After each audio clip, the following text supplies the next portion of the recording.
The purest form of racing. Drag racing.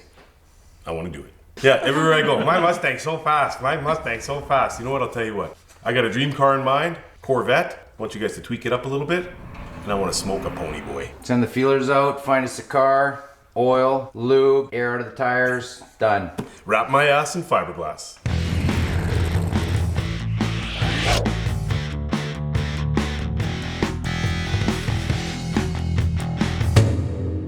It has lots of power, lots of horsepower, lots of torque. It has a sound that can't be beaten. Looks good, has nice body lines, comfortable vehicle to be in. The interior was very friendly. I've owned this car for 20 years and it still puts a smile on my face. I'm Willy's cousin, Darren. As you can see, I drive a 1990 Ford Mustang GT. So I stopped by a dealership on my way home from class one day and drove this car, and it was fantastic. I couldn't believe how much nicer it was than the Camaro. It was faster, it rode better, had a nicer interior, it was just a superior vehicle. The stock horsepower from the factory was rated at 225 horsepower and 300 pound-foot of torque.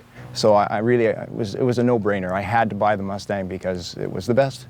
One thing that I never understood is, like, if you're a man, why would you possibly buy a Mustang? I've always been a fan of any sports car. All my life, that kid's been beating me at everything. As long as it's executed properly. School, oh, he's university educated, blah, blah, blah. So I think it's going to come down to reaction time. America's sports car, Chevrolet Corvette. It's a lot of fun. It's a very, an experience that involves all your senses. I'm going to tell you right now, Pony Boy is going down. The noise, the sight, the feeling, it's really cool.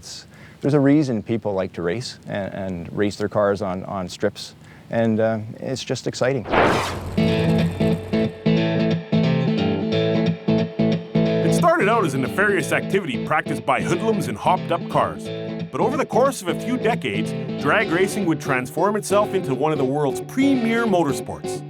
Born on the back roads and main streets of America in the post-World War II years, drag racing's roots were planted on dry lake beds and dark roads where hot rodders had congregated since the early 1930s. One could even argue that true drag racing was born in 1913, with the birth of Wally Parks, who nearly 4 decades later would found drag racing's most successful and influential sanctioning body, the NHRA. However, the first dragsters were little more than street cars with lightly warmed over engines and bodies chopped down to reduce weight. Eventually, professional chassis builders constructed purpose-built cars, bending and welding together tubing and experimenting with different types of fuels.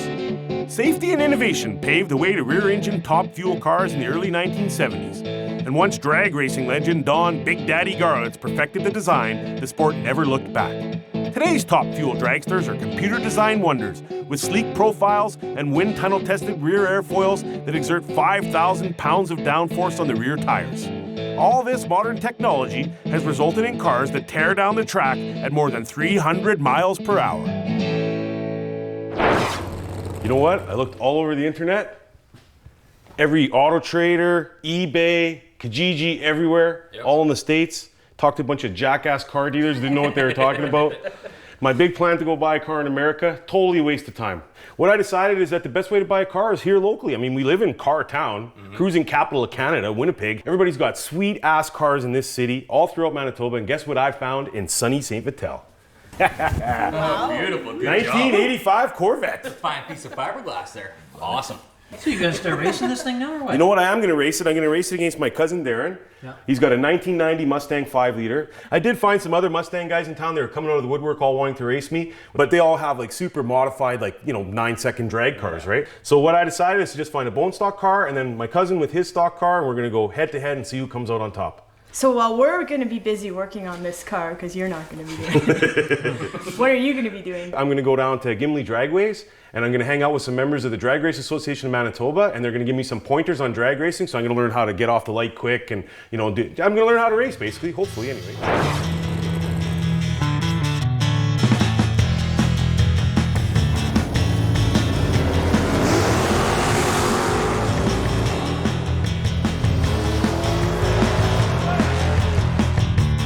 So I'm out here at Gimli Dragways with Don Goodfellow. Don, good to see you, man.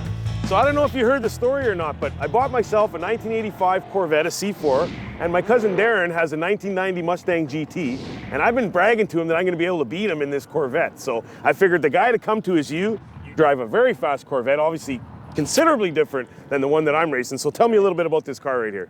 It has a East Coast body, fiberglass body, chrome Willy chassis, a big block Chevy in it, a 565 motor out of Shafroth engines in New York, and it's very light, just around 2,000 pounds. Wow, so this is a purpose-built race car. This car is not a street car. So how fast does this car go? Let's run an 855 at 166. That's our quick. 166 miles an hour. That's right. In a quarter mile. Yep. Holy, that's fast. Considerably faster than my stock 1985 C4 Corvette's gonna go then. Maybe a little, yeah. So for a dummy like me, you know, limited drag racing experience, what's the one thing that I need to remember when I'm sitting at that line waiting with my cousin to drag race? Total concentration. That's what it's all about. It's tough, and you have to find that sweet spot where your car will leave when you want it to. Wow. I'm waiting to race against my cousin. What needs to be going through my head? Enjoy it. All right. Just enjoy it. Cool. Thanks That's a lot, the way to man. be. Thank you. One of the coolest things about the drag strip is the pits. I mean, if you look around here, these are like garages on wheels right here. All these guys have all their tools, all the amenities from home. Lots of people bring motorhomes and tow massive car trailers with it. Look, we got a couple of guys here too. Is this some pit racing going on here? How you doing, man? Good, how are you? Good, nice to see you. So tell me a little bit about the pits. This is like home for you guys, right? Well, temporarily. Anyway. Yeah, for sure. So is this your unit right here? Yeah. Wow, that's something else. So it's got like you can put more than one car in there, or it lifts it up, so you stack them on top of each other. Do you have a garage as nice as that at home? Oh, yeah. Yeah? Well, so you got to bring the garage with you when you come, right? Pretty much. So you guys camp out here often too and stuff? Yeah. It's all part of the deal. Yeah, cool. Just looks great, man. Like, look at this stuff. Everywhere you look, there's all kinds of different tools and generators and power equipment to keep everything going. And like the guy said, a lot of these people stay here overnight. You know, they make a whole full weekend out of it.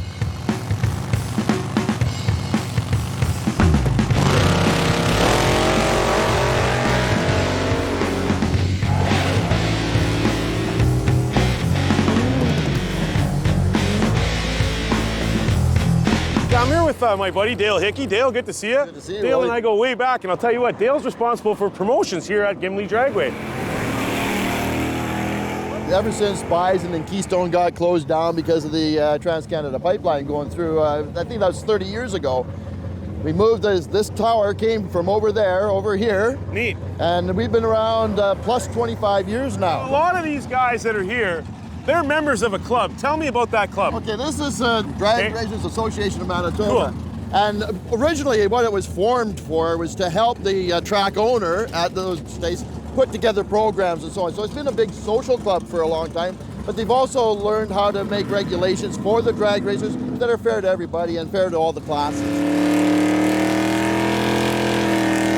That you are a Ford guy and you drive a Ford Mustang. Yeah. Now, I don't know if you're aware of this or not, but I recently purchased a 1985 Corvette. My cousin has a 1990 Ford Mustang. Now, he's got a stock 90 Mustang GT with a 5-speed in it. I've got a stock 85 Corvette with an automatic. When we get out on the track and go heads up, who do you think's gonna win? Oh, that is just so bad because the Mustang Club's gonna hate me for this. But I think the Corvette might. Oh, just turn just like that, eh?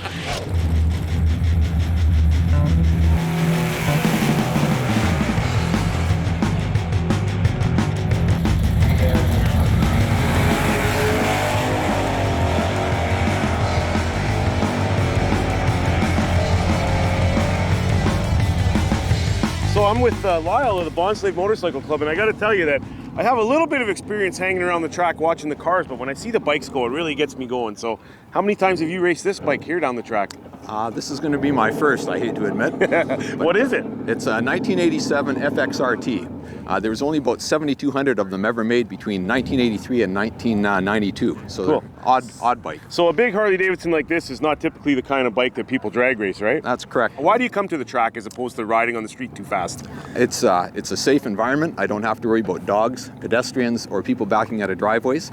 And there's no lying with the lights. The time at the end of this is the time at the end. When you drag race a motorcycle, how is that different than just riding a motorcycle normally? You know, like what kind of things is someone looking for when they're trying to get off the line as fast as they possibly can? Well, the way that I come off the line, I like to hold the RPM steady and fan the clutch until I'm almost at red line in first gear, and then clutch is fully engaged, and then start going through the gears.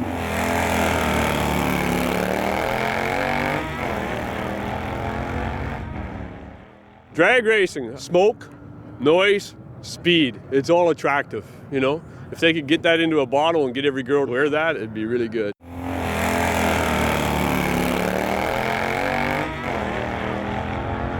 Willie wants to race against his cousin. He needs to keep some things in mind.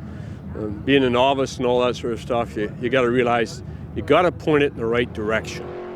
You got to stage and get your tires set up right. You got to make sure the back tire is good and warm, your engine's good and hot. When that light just even starts to move, you let her go. You're racing you, so don't be looking at the guy in the other lane. You know, I've done that. I've looked over in the other lane, and that's a bad idea. It distracts me from what I'm doing. I'm racing me, and if I'm doing the very best me I can do, then that's the best I can do. And so, Willie, keep that in mind. I got these two stock cars. My cousin's got a 1990 Ford Mustang, 5-liter, 5-speed. I got a bone stock 1985 Chevy Corvette automatic. Who do you think's going to win that drag race? Unfortunately, I think the Ford is going to take it. Oh, do you really think that? I think it will. Well, I'll tell you what, I don't think that's going to happen. But if the Ford does beat me, the first guy I'm going to come and see is you to make that car faster next summer, okay? No problem. Right on. Thanks very much. Wow, look at this. Justin. Are you Justin? Yes. Wow, cool car, dude. How's it going? Good. So you're a drag racer, are you? Yeah. How old are you? 11. 11? Holy. How fast does this car go? 890s. 890s. In how far a distance? 1/8 of a mile. Wow, and how fast is that? 75 miles per hour. 75 miles per hour? What do your friends at school think about your drag racing? It's pretty cool. Yeah? Now this car behind us, whose car is that? That's Mom's. That's your mom's car. What's your mom's name? Brandy. So you want to work your way up into that car pretty soon then? Yeah. What's the biggest thing I need to know about drag racing? Steering. Steering. So make sure I just keep it nice and steady and straight? Yeah.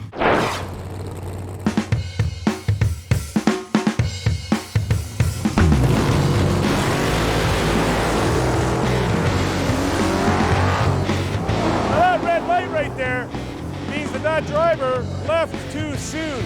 When the light flashes red, you lost. Disqualification.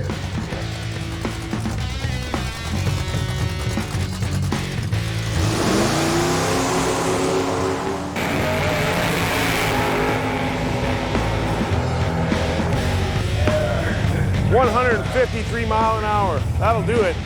Spraying some tack down on the track here to really obviously improve the tack of the surface. But listen to this on my boots as I walk on it. That's just how sticky a drag strip is. I don't know if anyone realizes that, but I actually have to kind of work it to pull my feet off from it. And if you look here, there's two white lines right here. That's from Dave Rogers' wheelie bars right there. When that car stood up, the only thing keeping it from flipping over on its roof was these wheelie bars on these tracks right here. But the coolest thing is, look at this.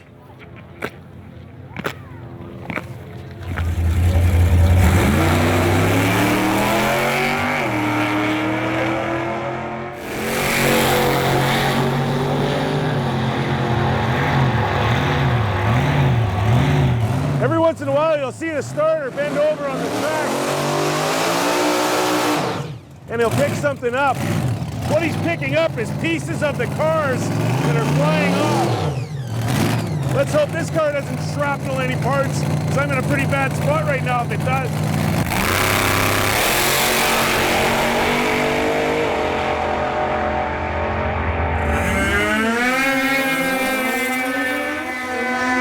Isn't that something? You can see the difference with a snowmobile because it has a centrifugal clutch as opposed to the, so a CVT clutch as opposed to a transmission. It's just one constant raw, straight on power, whereas the motorcycle shift, shift, shift, shift, shift. That Polaris just went 99 miles an hour in 12.08 seconds in a quarter mile. You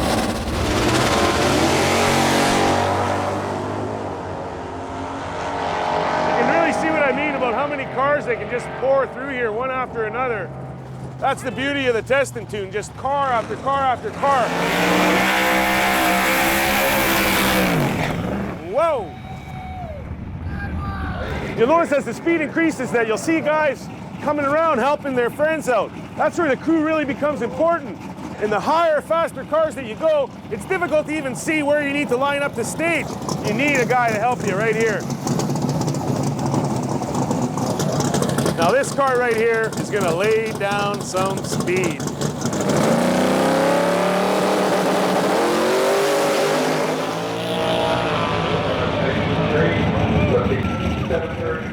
A 737 at 199 miles an hour.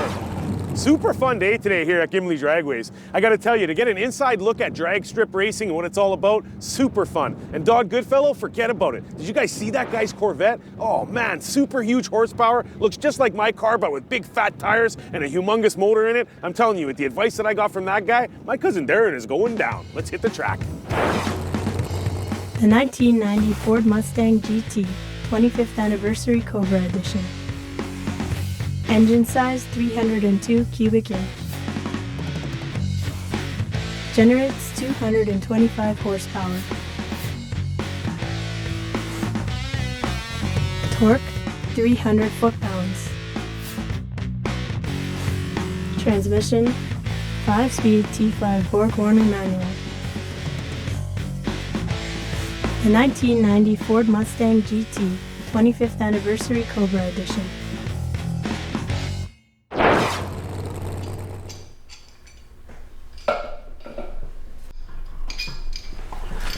Please tell me that you guys have not been drinking beer all night. Negative. We have a drag race tomorrow and I have no intention of losing. We're dealing with it. We got it under control. Totally under control. Yeah, best tune-up ever. No thanks to you freaking honky tonks. Ouch. Yeah. The 1985 Chevrolet Corvette C4, 4th generation. Engine size 350 cubic inch L98 V8. Generates 230 horsepower. Weight 3,239 pounds. Torque 330 foot-pounds. The 1985 Chevrolet Corvette C4. Not wanting to spoil the prestige of the drag strip in Gimli with our antics, we decided to get a closed course, far, far away from anything that we could crash into. Ultimately, any type of racing is dangerous business, so I only do it on a track or a closed course. All right, race fans, I'm here at an abandoned runway at the St. Andrews Airport, and we have here two fine American Survivor cars. My 1985 Corvette, 93,000 original kilometers on the clock, and a 1990 Mustang GT with 61,000 kilometers. I'm not really sure which one of these cars is going to be the top dog, but I will tell you that this was the #1 car from General Motors, and this was the #1 car from Ford as far as speed was concerned. So I'll tell you what, we're excited to find out who's going to be first on race day. So apparently our flag girl Amy drank a little too much red wine last night. So Jason here is going to be filling in. Are you going to like tie your shirt up a bit or anything like that? Okay. No need for that. And Evil Dave, we've marked off 1/4 mile. He's going to head down there to the 1/4 mile mark, and he will be the flag man for all intents and purposes. So it should be fun. It's going to be cool. Let's have some fun, man. It's going to be awesome. Yeah, right on. Willie, I was thinking maybe when we're done a run or two, we should swap vehicles, just see how the other side lives. Yeah, that would be awesome. Okay, let's get at it, man.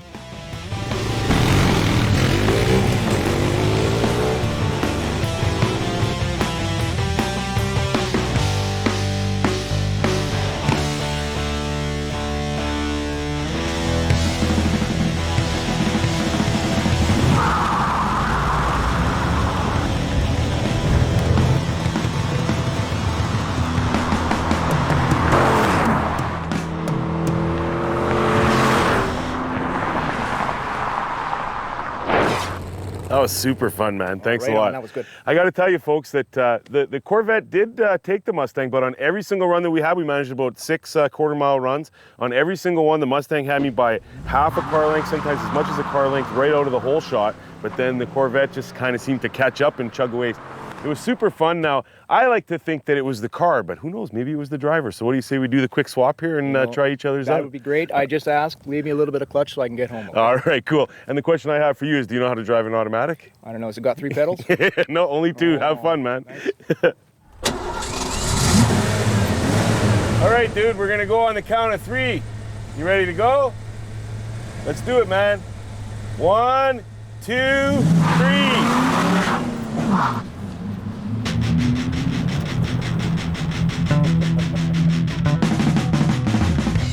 Drag racing itself is always something that everybody loves to do.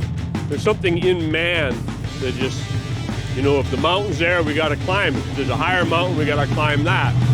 If the engine's this big and this fast, well, time to get a bigger engine, go faster. You know, if my horse only runs this fast, shoot that horse, eat him, get a faster horse. What is it about us that does that? I don't know, but we're always into bigger, better, stronger. Good, I'm all right with that.